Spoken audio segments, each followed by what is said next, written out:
Termasuk di antara kesyirikan yang dianggap biasa, yaitu adalah mereka yang melakukan nadar, tetapi nadarnya itu adalah nadar di dalam perkara yang sifatnya syirik. Kita buka pada halaman yang ke-17. Kalau di buku saya halaman ke-17. Biasanya bukunya Ustadz dengan jamaah beda. Saya 17. Di antum berapa? 17 tuh. Alhamdulillah sama. Maka termasuk di antara perbuatan yang dianggap biasa, dan kita masih membahas poin yang pertama. Poin yang pertama termasuk di antara dosa yang telah dianggap biasa itu adalah kesyirikan, yaitu adalah ketika bernadar kepada selain Allah Subhanahu wa taala. Tentunya kita paham, nadar itu apa sih? Nadar itu adalah komitmen melakukan satu ibadah yang sebelumnya hukumnya itu tidak wajib. Jadi kalau antum berazam melakukan satu perkara atas perkara yang sifat sebelumnya itu bukan wajib, maka itulah yang disebut nadar. Misalkan sholat tahajud tidak wajib, antum bernadar, saya akan melaksanakan tahajud selama satu. Antum merubah hukumnya yang asalnya sunnah menjadi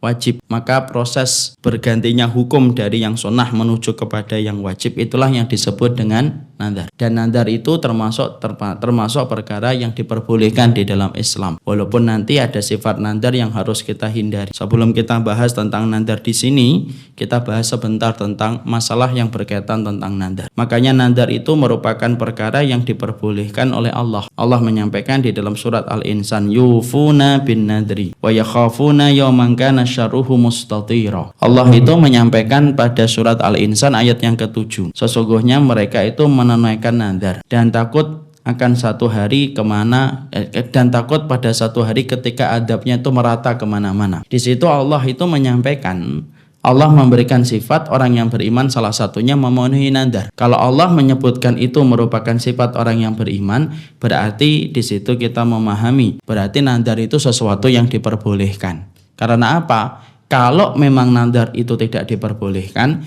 pastinya Allah tidak menerangkan itu merupakan sifat yang beriman ketika mereka diperintahkan untuk memenuhi nadar. Jadi nadar itu boleh atau tidak boleh?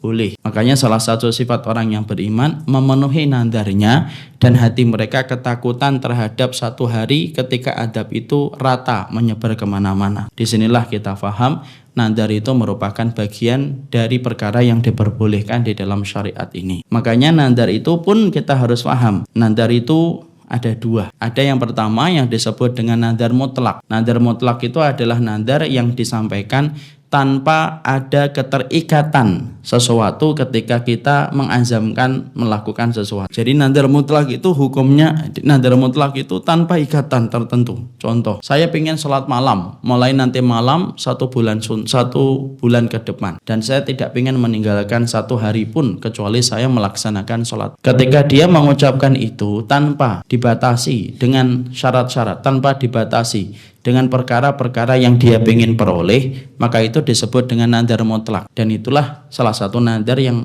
terpuji, ketika nadar itu tidak terkait dengan syarat apapun dan nadar itu menunjang kita dalam ibadah. Kita bernadar, nanti mulai besok Senin saya akan puasa Daud selama 1 tahun. Maka itu merupakan nadar mutlak.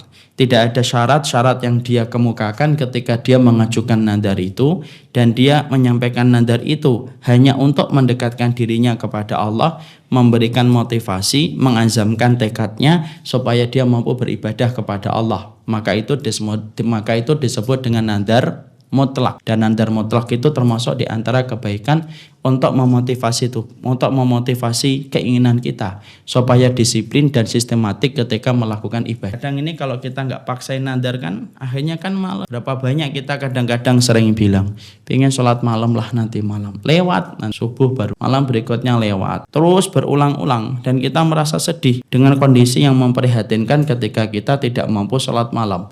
Akhirnya mengazamkan diri, insya Allah mulai besok malam saya nadar. Maka ketika dia menandarkan itu, mengazamkan tekadnya, maka itu disebut dengan nadar yang sifatnya secara mutlak. Nadar yang sifatnya secara mutlak. Ada yang kedua, yaitu adalah nadar yang disebut dengan nadar secara muqayyad. Nadar yang secara muqayyad yaitu adalah nadar yang hukumnya makruh, yaitu adalah ketika dia bernadar pada satu keinginan yang terwujud, baru dia akan melakukan satu ibadah. Biasanya ada syaratnya, baru dia akan melakukan satu ibadah ketika apa yang dia inginkan itu terpenuhi. Contoh, dia bernadar, saya akan melaksanakan sholat malam. Kapan? Kalau kemudian keuntungan saya, perusahaan saya mencapai 1 miliar. Maka itu termasuk nadar yang sifatnya muqayyad. Muqayyad itu dari kata qayyada yuqayyidu, yang artinya terikat kepada syarat-syarat tertentu. Maka nadar yang semacam ini beda kedudukannya hukum dengan nadar yang pertama. Nadar yang pertama itu untuk taqarrub dan itu salah satu nadar yang terpuji. Tapi nadar yang kedua itu nadar yang sifatnya makruh. Kenapa?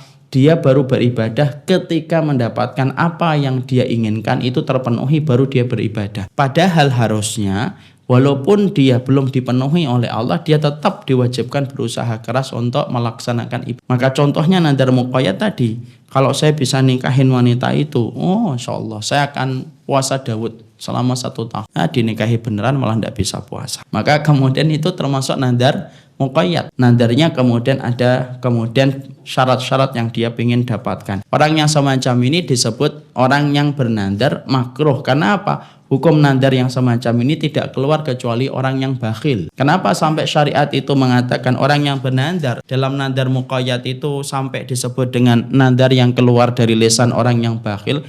Ya bakhil wong dia ketika bernadar baru ketika mendapatkan apa yang dia mau itu akhirnya dia peroleh kok. Sama kayak anak kecil. Kalau kita orang tua punya anak kita suruh untuk nutup pintu. Kemudian nutup pintu. Nak tutup pintu nak. Iya Bi. Tapi kalau saya tutup pintu dapat hadiah apa? Lama-lama kan kita sebel. Kita suruh ngambil piring dapat hadiah apa? Lama-lama kemudian akhirnya nak Masya Allah punya anak kayak kamu nak, moga-moga gak terulang pada adikmu. Karena kemudian akhirnya kita mendapati ada yang tidak lumrah ketika seseorang melaksanakan satu perkara yang harusnya itu menjadi perkara yang harusnya dia lakukan, tetapi ternyata dia minta imbalan atas perkara itu. Padahal itu termasuk di antara kewajiban dia ketika berbakti kepada orang tua, ya kan? Jadi kalau ada anak kayak gitu biasanya kita berkata, anak ini perhitungan sama orang. Makanya biasanya kita kalau cerita tentang anak kita, anak ini paling tulus, kalau sudah diperintah itu gampang. Anak yang ketiga ini aduh perhitungan sama bapak. Ya karena sesungguhnya apa?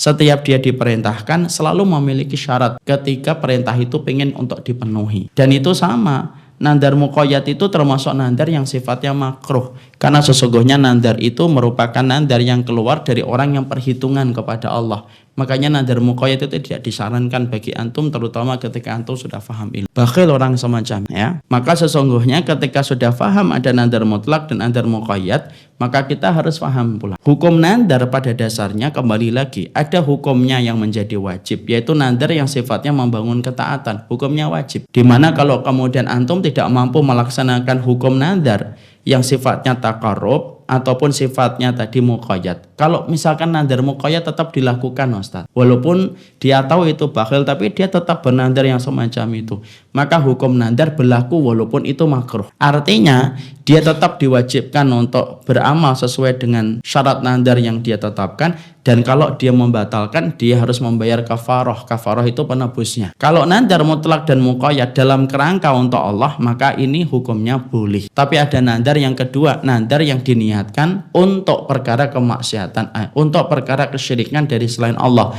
maka ini hukumnya adalah haram. Contohnya, dia bernadar, nanti kalau hajat saya terpenuhi, saya akan nyumbang kepada pantai laut selatan dan memberikan sedekah kepada lautan. Orang yang semacam ini nadar kepada perkara kesyirikan.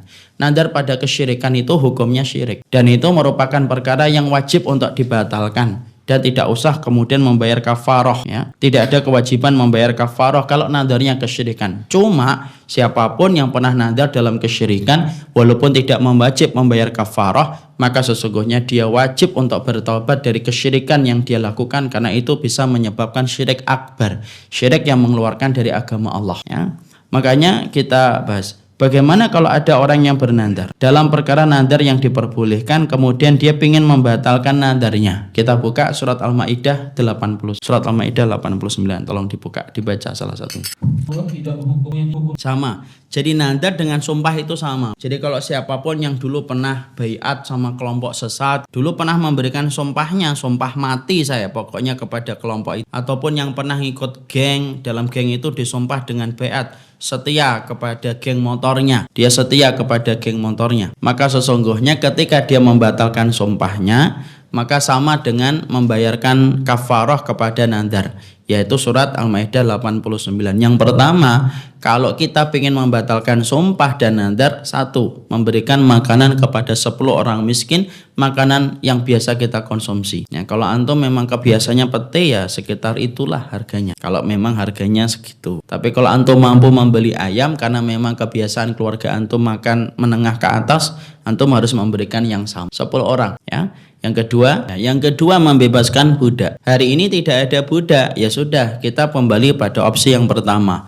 Ada nggak nanti budak, Ustadz? Masa-masa nanti akan muncul kembali? Akan muncul kembali. Budak tetap ada. Dan budak itu bukan pembantu. Budak itu adalah tawanan yang didapatkan dari harta peperangan dan dijadikan tawanan itu menjadi budak. Itu namanya budak. Ada hukum-hukum itu yang berkaitan tentang budak. Tapi saya tidak menjelaskan sekarang. Kenapa? Daripada menjadi polemik, akhirnya orang tidak paham, sudah komentar duluan, budaknya juga tidak ada juga kan. Maka kemudian saya tidak menjelaskan itu. Nanti kalau misalkan sudah mulai nampak ada budak, kita bahas. Tapi yang jelas pembantu itu bukan budak. Pembantu bukan budak. Dan salah besar, kaprah ketika menempatkan budak itu pembantu, sebagaimana kalau kita melihat keawaman orang sering menempatkan, ada yang masih menempatkan budak itu pembantu. Kalau ternyata setelah kita yang pertama tadi atau yang kedua kita tidak mampu ketika kita miskin, maka kita berpuasa selama 3 hari. Dan itu cara kita membayar kafarah atas semua sumpah atau semua nadar. Kalau nadarnya itu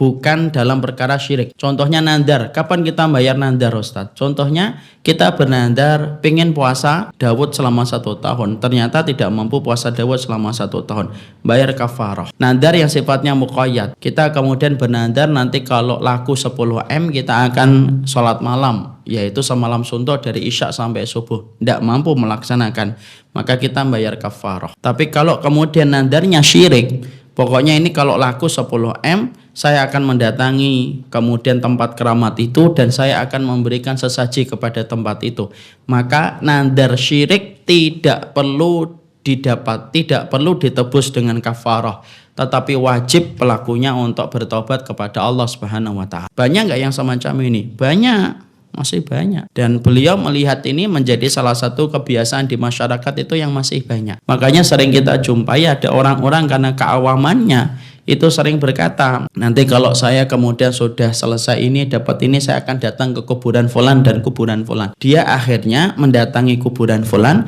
karena sesungguhnya dia pengen melaksanakan nadarnya kepada orang yang mati, dan itu pun merupakan bagian dari kesalahan. Inilah yang menjadikan kita memahami termasuk nadar, maka fahami nadar itu. Nadar itu ada yang haram, nadar itu ada yang mubah, nadar itu ada yang boleh, nadar itu ada yang makruh, sebagaimana yang kita jabarkan tadi. Sekarang mari kita buka pada bukunya. Maka termasuk nadar, yaitu adalah nadar yang dilakukan kepada selain Allah, dengan nadar memberikan lilin dan lampu kepada para penghuni kubur. Maka semacam ini termasuk nadar yang bisa menjatuhkan kepada kesyirikan. Maka kemudian karena Rasulullah SAW kemudian menyerangkan, la'anallahu man dzabaha li ghairillah. Allah itu melaknat barang siapa yang dia itu menyembelih selain Allah. Karena kadang-kadang nadar itu disertai dengan penyembelihan. Nanti kalau saya berhasil begini, saya akan nyembelih kerbau ini, saya akan tujukan untuk fulan dan fulan. Maka itulah yang disebut dengan nadar kesyirikan. Kenapa? Proses motong hewannya sudah diniatkan bukan selain Allah. Maka di sini sang penulis buku menyampaikan, pada binatang sembelihan itu terdapat 2 hal yang diharamkan. 1, penyembelihannya untuk nama penyembelihan untuk selain Allah, ya. Jadi kalau ada namanya, kita mendapati sembelihan itu, sembelihan haram itu atas 2 sebab, ya.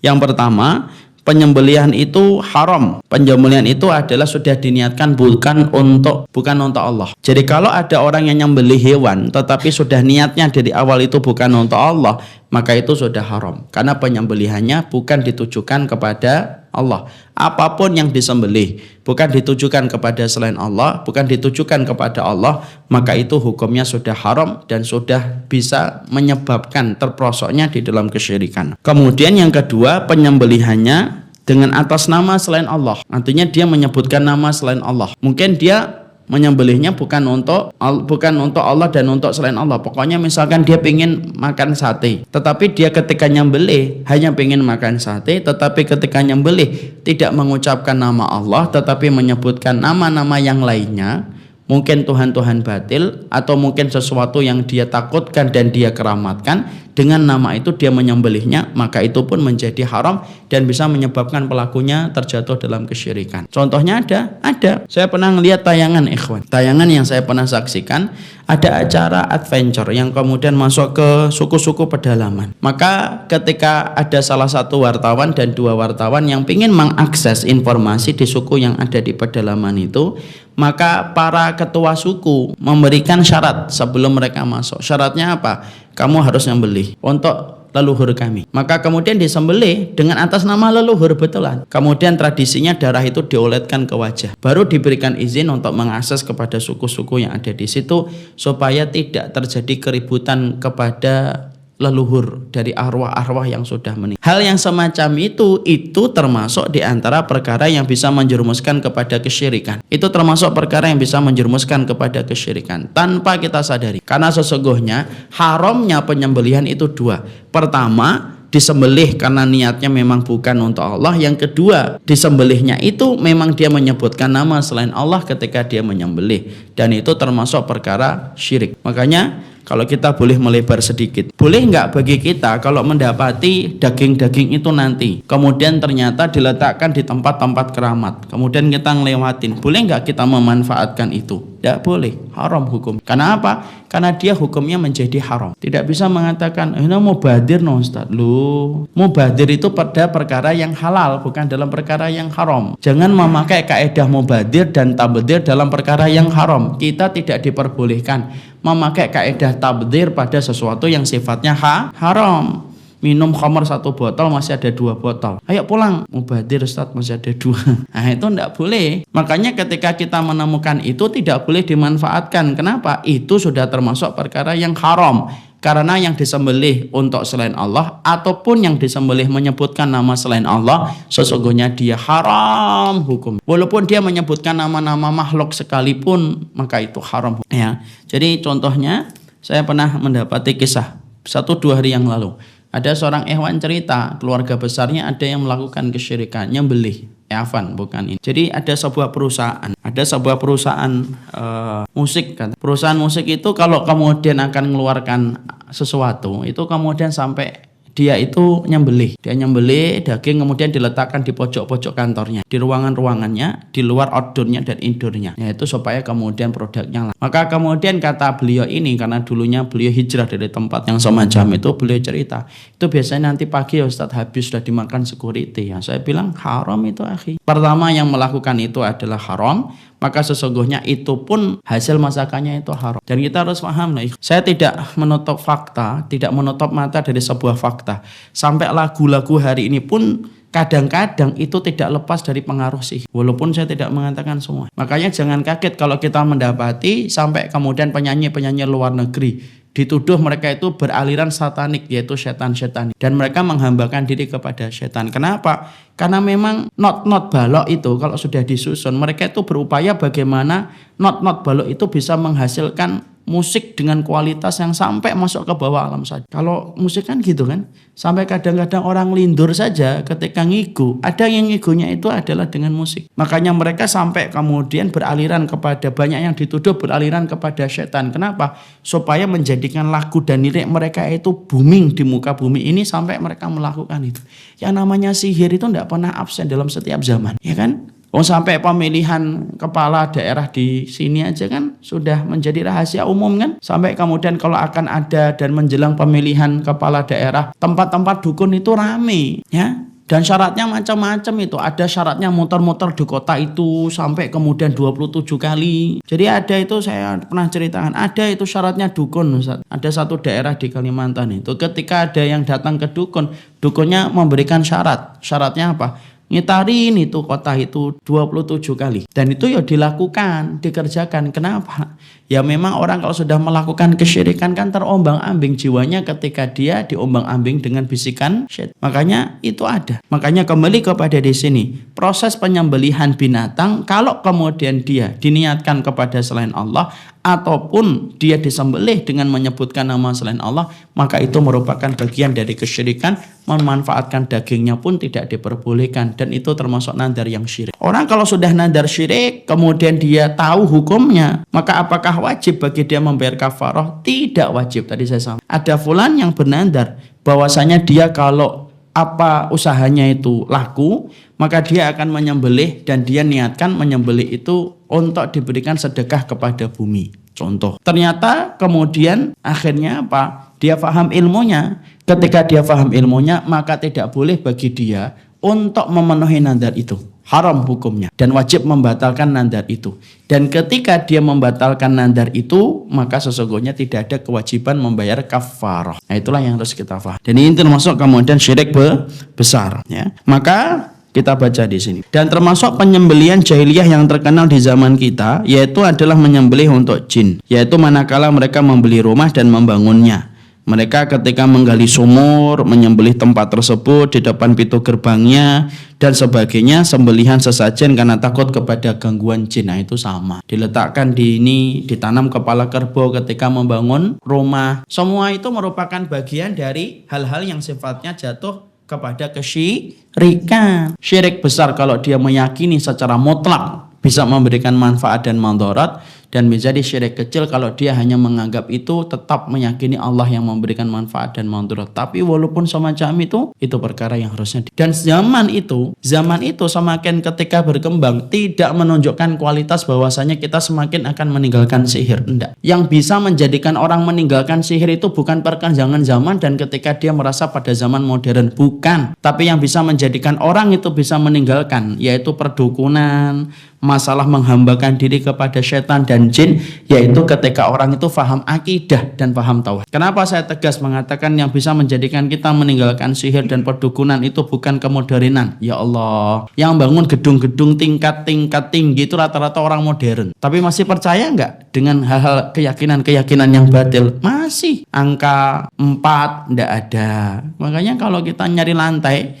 1, 2, 3, 3A, kemudian 5, 3, 4 dah. Katanya angka 4 itu angka sial. Padahal modern atau tidak modern? Modern membangun gedung pencakar langit kok. 4 enggak ada. Padahal dulu saya punya mobil tuh 444 itu. Alhamdulillah enggak ada apa-apa sampai saya jual. Dan saya jual bukan karena 4-4-nya, karena memang sudah sering rusak. Kenapa sering rusak? Karena 4-4 bukan, karena mobil tua. Maka kemudian di situ kita mendapati bahwasanya kita masih banyak menjumpai orang bahwasanya orang mengatakan orang kalau sudah modern itu akan meninggalkan sihir. Enggak, yang bisa menjadikan kita meninggalkan sihir itu bukan modern dan tidaknya kita, tapi ketika kita paham akidah. Makanya itulah yang kita pahami. Makanya sampai kemudian penulis buku itu mengatakan, makanya masih banyak orang yang mereka membeli rumah, membangun, menggali sumur, lalu kemudian menempatkan itu. Ketika bangun rumah nanam kepala kerbau, kemudian di tiangnya digantung apa? Digantung bendera. Kemudian ada apa lagi? Padi.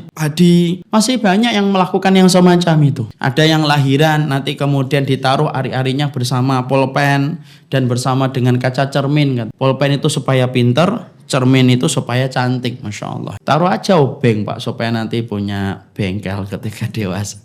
Makanya kemudian hal semacam itu begitu banyak mengidap kepada masyarakat, dan masyarakat banyak belum paham tentang itu disebabkan kelemahan mereka untuk memahami ilmu. Dan inilah kewajiban kita, menyajikan akidah dengan seni menata hati mereka supaya mereka paham, supaya mereka ngerti. Orang semacam ini itu tidak layak untuk kita hindar. Justru mereka itu menjadi objek dakwah. Karena masyarakat kita masih banyak yang tidak paham tentang akidah. Saya terkaget ketika membaca salah satu sensus. Ada salah satu lembaga riset di Indonesia itu yang menyensus masyarakat muslim di Indonesia itu yang bisa membaca Quran berapa, yang tidak bisa membaca Quran berapa. Saya kaget ketika mendapati dalam tulisan dia berani memberikan angka masyarakat Indonesia yang tidak bisa membaca Al-Quran lebih dari 53. Kemudian yang sisanya yang 47 itu ada yang sudah lancar, ada yang tidak paham, ada yang hanya bisa membaca tapi tidak ngerti hukumnya. Itu Quran, belum lagi akidah. Kalau akidah lebih tinggi lagi, lebih berat lagi, maka akidahnya menjadi lebih berat lagi dan menjadi lebih sulit lagi. Makanya inilah kewajiban. Bagaimana kemudian kita bersinergi dalam dakwah, karena salah satu di antara masalah besar yang kita hadapi adalah masalah kesyirikan. Ketika masyarakat masih menganggap kesyirikan itu bagian dari kewajaran. Masyarakat ketika mereka menganggap itu bagian dari ajaran nenek moyang. Waliyadzubillah. Semoga Allah memberikan rahmat kepada kita semua. Kemudian kita kembali. Kemudian kita lanjutkan pada halaman 17. Di antara contoh syirik dalam hal ini umum dilakukan adalah menghalalkan apa yang diharamkan oleh Allah dan sebaliknya, atau kepercayaan bahwasanya seseorang memiliki hak tersebut padahal Allah lah yang paling berhak untuk menentukan yang halal dan haram. Dia berhukum kepada perundang-undangan yang sifatnya jahiliyah secara sukarela, menuruti atas kemauannya, menghalalkan dan meyakini bahwasanya hal itu dibolehkan. Maka ini termasuk kufur besar. Sebagaimana Allah menyampaikan, ittakhadhu ahbarahum wa ruhbanahum arbaba min dunillah. Makanya kemudian Allah sampai menyebutkan dalam surat At-Taubah 31. Orang-orang kafir itu mereka menjadikan orang alim dan rohib-rohib mereka menjadi Tuhan-Tuhan tandingan selain Allah. Maka ketika Adi bin Hatim mendengarkan ayat itu, maka Adi bin Hatim berkata, kami tidak pernah menyembah kepada pendeta dan kepada rohib-rohib kami, ya Rasulullah. Kemudian Rasulullah tegas bersabda, ajal walakin yuhilluna lahum ma haramallah fayastahillunahu wa yuharrimuna alaihim ma halallahu fayuharrimunahu fatilka ibadatuhum lahum. Maka Rasulullah mengatakan benar, orang-orang ahlul kitab itu tidak menyembah langsung kepada alim dan rahib mereka menjadi Tuhan, tetapi ketika para alimnya orang Yahudi dan Nasara menghalalkan apa yang diharamkan oleh Allah, maka kalian pun akan menghalalkan apa yang dihalalkan oleh rahib kalian. Dan apabila rahib kalian itu mengharamkan apa yang dihalalkan oleh Allah, maka kalian itu akan haramkan walaupun itu dihalalkan oleh Allah. Dan itulah bentuk ibadah ahlul kitab kepada Tuhan-Tuhan mereka, yaitu kalangan ahli, yaitu adalah kalangan rahib dan pendeta-pendetanya. Jadi beliau lalu menyebutkan salah satu kesyirikan berikutnya selain kesyirikan nadar yang tadi kita sebutkan, yaitu adalah syirik berikutnya adalah syirik ketika kita menghalalkan apa yang diharamkan oleh Allah dan mengharamkan apa yang dihalalkan oleh Allah. Dan ini termasuk kesyirikan yang menimpa kepada ahlul kitab. Jadi kalau ahlul kitab itu syiriknya apa sih? Syiriknya ahlul kitab dari kalangan Yahudi dan Nasara bukan hanya mereka itu mengangkat Isa menjadi anaknya Allah, itu juga syirik. Tapi kesyirikan berikutnya yang dilakukan oleh mereka itu apa? Mereka mengharamkan apa yang dihalalkan oleh Allah dan menghalalkan apa yang diharamkan oleh Allah. Padahal penghalalan dan pengharaman itu hanyalah milik Allah semata. Makanya ketika Allah turunkan, yaitu surat At-Taubah 31, ittakhadhu ahbarahum wa ruhbanahum arbaba min dunillah. Orang ahlul kitab itu menjadikan pendeta-pendeta mereka dan rahibnya itu Tuhan-Tuhan tandingan selain Allah. Maka Adi bin Hatim ketika mendengarkan penjelasan Nabi langsung berkata, mana buduhum ya Rasulullah, kami tidak pernah menyembah kepada Tuhan pendeta kami dari kalangan pendeta dan rohib-rohib kami. Rasulullah berkata, memang enggak, memang kamu enggak nyembah kayak nyembah sujud, tapi kalian kan haramkan apa yang dihalalkan oleh Allah gara-gara mengikuti rohib kalian. Betul, kalian haramkan apa yang dihalalkan oleh Allah. Ketika Allah sudah menghalalkan, kalian berani mengharamkan karena mendatapi pendeta-pendeta mereka mengharamkan. Betul ya Rasulullah, fatilka ibadatum, itulah ibadah mereka dan itulah kesyirikan. Jadi di situ kita harus paham, tidak ada yang berhak untuk menentukan halal dan haram di atas muka bumi ini dalam semua syariat kehidupan kita kecuali Allah. Dan tidak ada yang boleh membuat syariat-syariat tandingan untuk selain Allah. Itu hukumnya haram.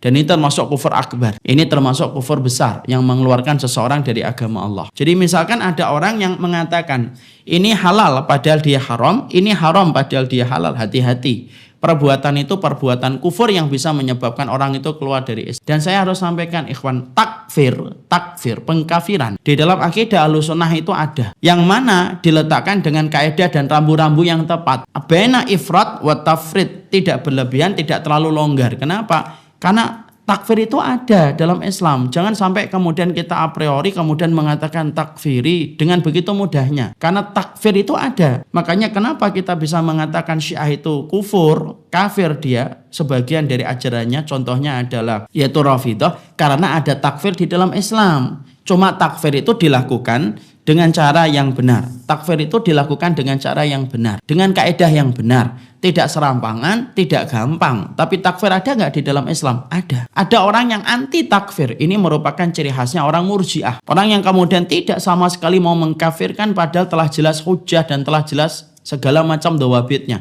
Orang yang semacam ini bisa terkena sebuah pemahaman yaitu Murji'ah. Tetapi ada orang yang gampang-gampang mengkafirkan, yaitu adalah gampang-gampang mengkafirkan, ciri khasnya apa? Khawarij. Makanya ahlu sunnah itu kalau sudah meletakkan antara takfir itu antara berlebih-lebihan, antara kemudian meremehkan, dia di tengah-tengahnya. Tapi takfir ada? Ada. Bolehkah kita mengkafirkan setiap orang dengan gampang? Enggak lah, enggak gampang mengkafirkan itu. Karena sesungguhnya yang punya hak menetapkan kekufuran pada seseorang itu ahlul ilmi, dan itu berdasarkan kepada proses yang panjang. Ada dawabitnya. Apa itu dawabitnya? Dawabit itu kaedah-kaedah di dalam kita menetapkan siapa yang berhak untuk dikatakan kafir. Apa itu dawabitnya? Banyak. Contohnya Bulughul hujjah. Bulughul hujjah itu sampainya hujjah kepada orang itu sebelum dikafirkan. Ada qiyamul hujjah. Ditegakkan dulu hujjahnya. Sudah sampai atau belum? Yang ketiga, pastikan dulu ada mawaniknya atau tidak. Penghalangnya enggak orang itu disebut kafir. Mungkin bisa jadi dia terpaksa di bawah todongan senjata. Bisa jadi kemudian dia tidak paham. Banyak sebab. Makanya tidak bisa dengan gampang menetapkan seseorang itu menjadi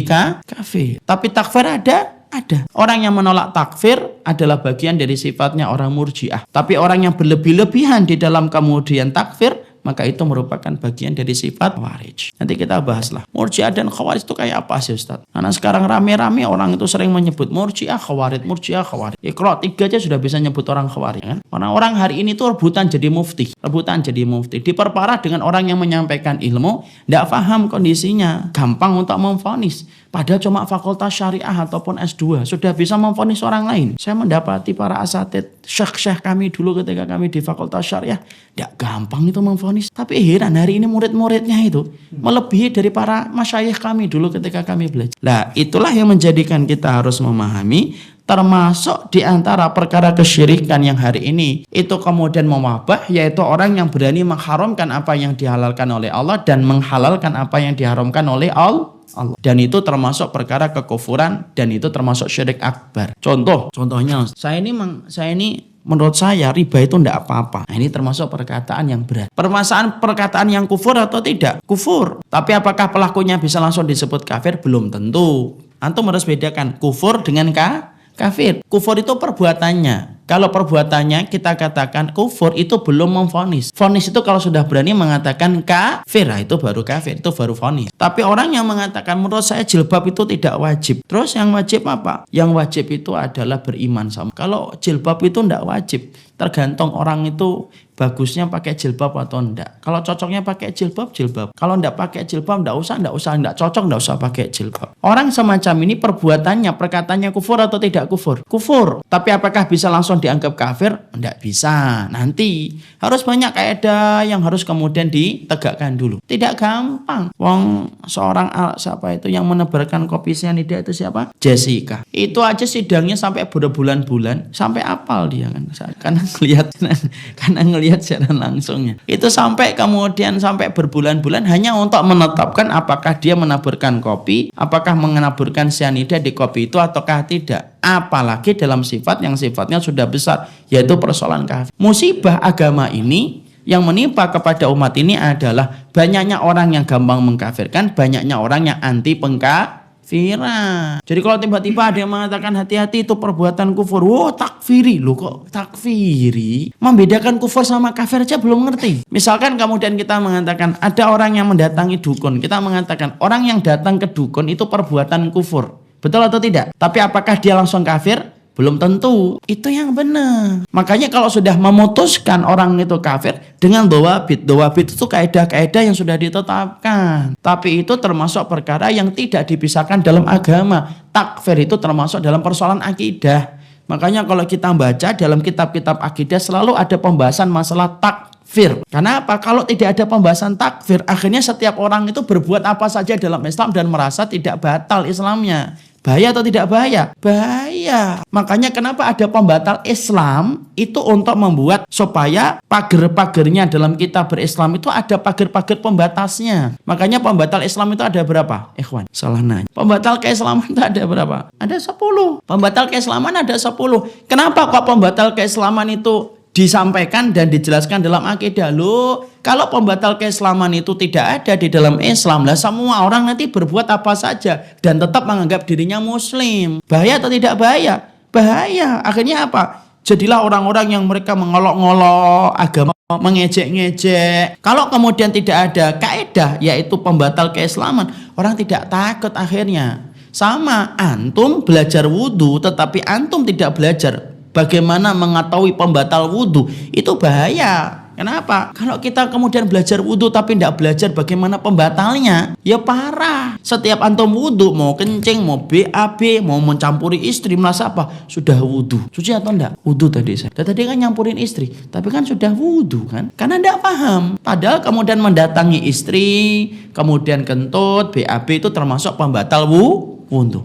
Nah disinilah kita harus memahami supaya kita tidak sampai jatuh di dalam kesalahan tentang persoalan yang bersifat besar takfir. Tapi jangan sampai kemudian kita menggampangkan juga. Saya dituduh takfiri, insya Allah dari dulu. Padahal tidak pernah mengkafir-kafirkan gitu. Yang nuduh juga tidak pernah datangkan bukti gitu. Tapi ya seneng menggunakan kalimat itu kemana. Ya nggak apa-apa. Kan setiap ucapan dicari pelakunya. Kalau tidak ketemu di dunia kita tunggu di akhir kan. Maka sesungguhnya Masya Allah.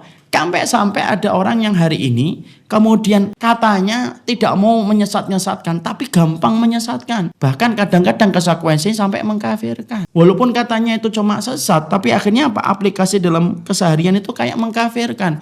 Tidak mau bertegur sapa, sampai kemudian seakan-akan menegakkan hukum-hukum kekafiran kepada orang yang dianggap sesat.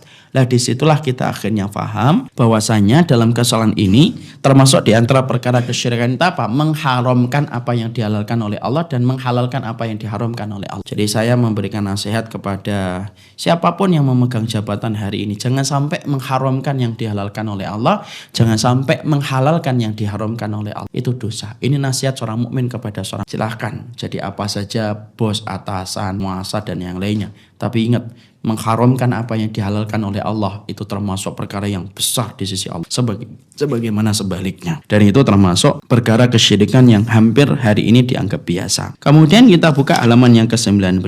Kemudian yang ke-19 termasuk di antara kesyirikan yaitu adalah syirik kepada sihir, dukun dan ramalan. Dan itu termasuk di antara perkara dosa besar yang mana menyebabkan kebinasaan. Dan sihir sebagaimana saya sampaikan, orang yang mengerjakan sihir itu dia telah menjadi kafir. Makanya hukuman bagi pelaku sihir itu dibunuh, pekerjaannya haram. Makanya dalam zaman Umar bin Khattab orang yang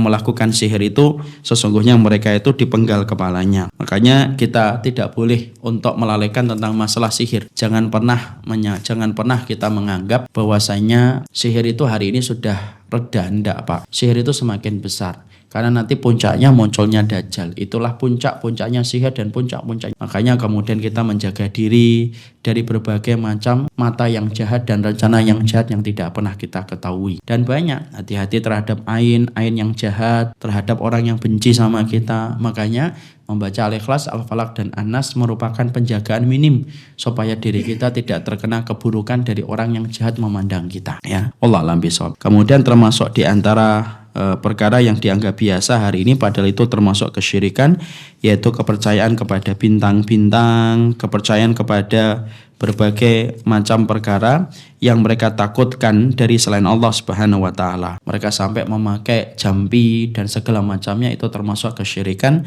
dan ini merupakan perkara dosa yang dianggap yang biasa, yaitu adalah syirik kepada Allah di dalam dia beribadah kepada Allah walaupun dia sedang beriman kepada Allah. Iman tidak menjamin kita bersih dari kesyirikan sampai kita memurnikan ibadah kita hanya kepada Allah.